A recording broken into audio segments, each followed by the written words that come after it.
সরকারি স্কুলে এবার সংস্কৃত দিবস। স্কুলে স্কুলে সংস্কৃত দিবস পালনের উদ্যোগ।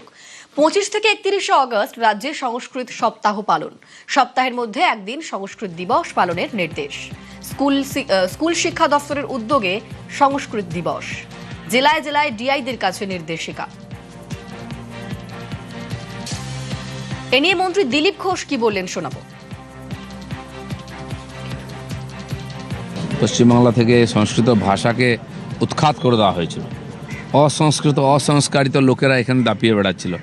সংস্কৃত এলে সংস্কার আসবে, পরিবেশ ঠিক হবে, শিক্ষা ঠিক হবে। আমাদের ভারতবর্ষের সংস্কৃতি, পরম্পরা, ইতিহাস, সমস্ত জ্ঞান সংস্কৃতের মধ্যেই আছে। তো পশ্চিমবঙ্গকে যেমন বাংলাদেশ বানাবার জন্য চক্রান্ত চলছিল, আর সংস্কৃতকেও বাদ দেওয়া হয়েছিল, সেই তারই একটা প্রক্রিয়া মাত্র ছিল।